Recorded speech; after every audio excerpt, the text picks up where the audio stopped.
Passons maintenant à la politique de distribution. C'est-à-dire que dans les 4 P, c'est ce que j'ai appelé la place, c'est ce qu'on appelle la place du produit.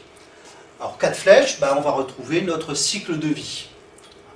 Notre cycle de vie, en période de lancement, ça va être à l'entreprise de choisir son mode de distribution. Est-ce qu'on veut une distribution exclusive ? On va le voir un petit peu plus loin. C'est-à-dire que là, on va faire appel à des concessionnaires, des franchises. Est-ce qu'on veut une distribution sélective ? On prendra quelques magasins qui ont des caractéristiques bien précises. Ou est-ce qu'on veut une distribution intensive, distribution de masse? Donc là, on ira sur la grande distribution, hypermarché, supermarché. En période de croissance, bien entendu, on va devoir étendre nos circuits de distribution parce que c'est là où on voit que la rentabilité du produit commence à se faire. Donc il faut qu'on touche le plus de clients possible. Pour la maturité, la même chose, c'est un problème de rentabilité. Donc là, il faut vendre le plus de produits possible pour être le plus rentable possible. Mais en phase de déclin, il faudra penser à cibler les circuits les moins coûteux. Tout simplement parce que le produit commençant à être en fin de vie, on en vend de moins en moins. Donc à partir de là, il faut que ça coûte le moins cher possible. Alors, l'entreprise doit aussi choisir par quel moyen de distribution elle va proposer son produit. Tout le monde a en tête les différents circuits, directs, courts, longs, etc. C'est ce que l'on va voir.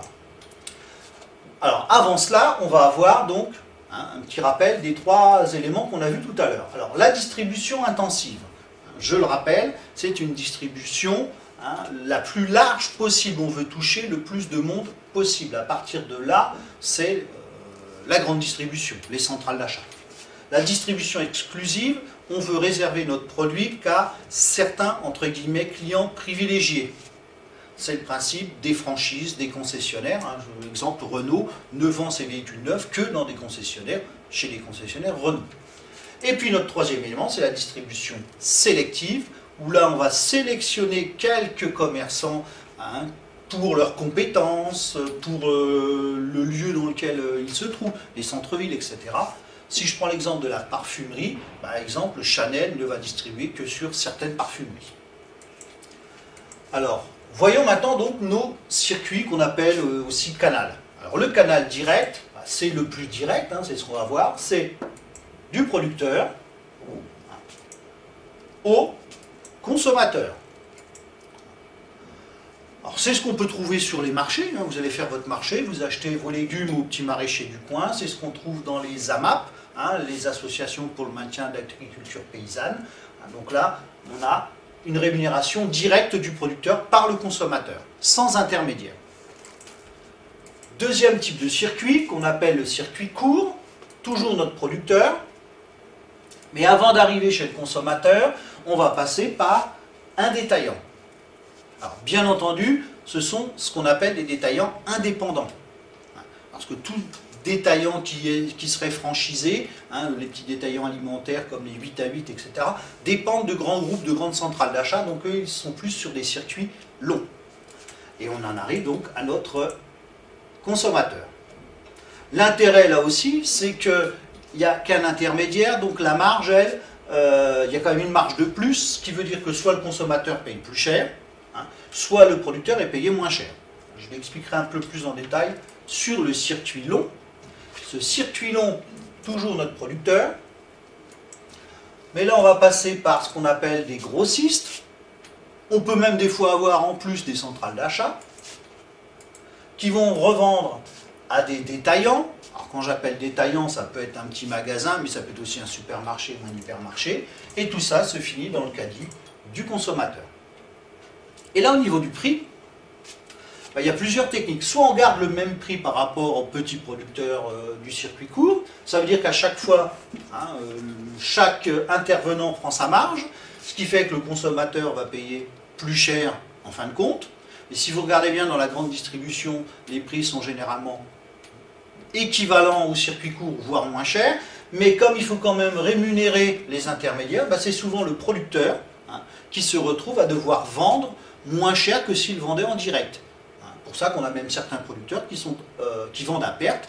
C'est quand même la seule profession, la production, où on a l'autorisation de vendre à perte. alors qu'un détaillant n'a pas le droit de vendre à perte, sauf en période de solde. Continuons. Autre élément de notre 4P, c'était donc ce qu'on appelle la promotion, mais on va le traiter plutôt sous forme de communication.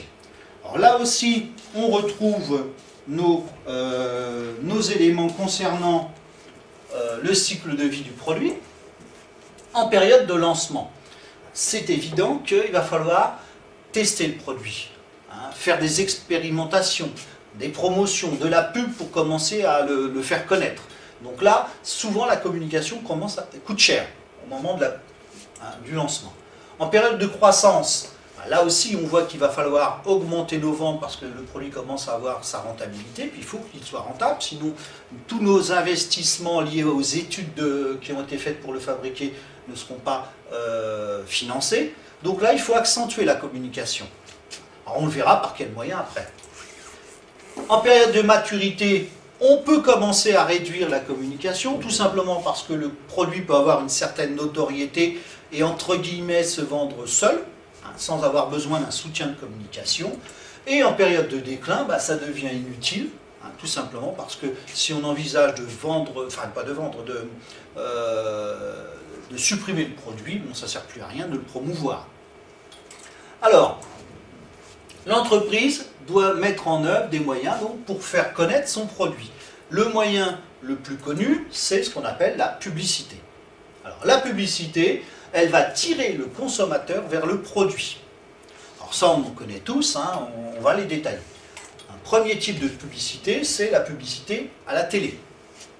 Bien entendu, ça est réservé qu'à un certain type de produit.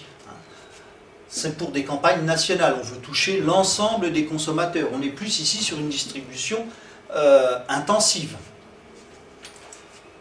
On peut aussi utiliser la presse. Alors là, la presse a l'avantage, c'est que l'on peut cibler par rapport à notre clientèle. Si on est une entreprise locale avec des produits locaux, on peut rester sur une campagne locale, dans le journal du coin, on va dire. Si on veut doubler notre campagne publicitaire télé, on peut utiliser la presse nationale. On voit bien Renault, Peugeot, les constructeurs automobiles font des publicités dans beaucoup de magazines. Mais on peut aussi aller par exemple sur l'automobile dans des magazines spécialisés, où là on va toucher spécialement la clientèle qui s'intéresse à l'automobile. La radio, là aussi, on fait soit une campagne locale si on est sur des produits assez locaux ou des entreprises locales, par toutes les petites radios locales, ou là on peut aussi tabler sur la publicité nationale, comme on retrouve les constructeurs automobiles sur les grandes chaînes de radio nationales. Mais il n'y a pas que ces trois éléments-là, niveau publicité. On va voir qu'il y en a encore d'autres. Le cinéma, par exemple. Là, on va plutôt cibler un certain public. Ça va être un peu lié au film. Un film pour les jeunes, on va y mettre des publicités qui concernent les jeunes. L'affichage, les grands panneaux d'affichage. Alors là, c'est beaucoup plus réservé à des publics qui résident dans les villes. Parce que les affichages, on les trouve principalement dans les villes. L'Internet va permettre de cibler un public. On sait très bien que sur Internet, on y laisse un certain nombre d'informations qui peuvent être après revendues à des entreprises de marketing, et puis ces entreprises de marketing, par rapport à notre profil, peuvent nous envoyer ce qu'on appelle des spams, tout le monde fait, de publicité ciblée par rapport à nos envies, nos besoins, nos loisirs, etc.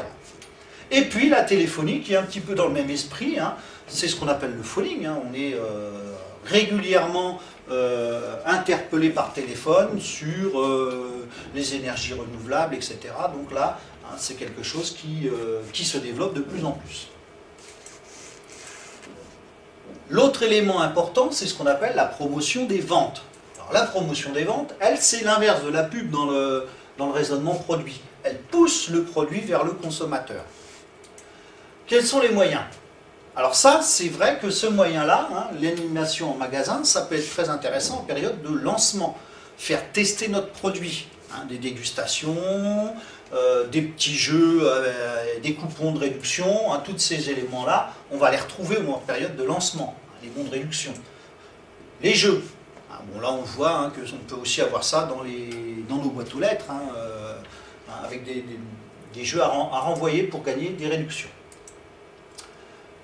Les derniers éléments de promotion, hein, c'est ce qu'on va avoir au niveau des parrainages, des mécénats, des sponsorings d'équipes de football, de rugby, des parrainages d'événements. Hein, on voit que, par exemple, Roland-Garros est parrainé par certaines banques, le Tour de France par une autre banque.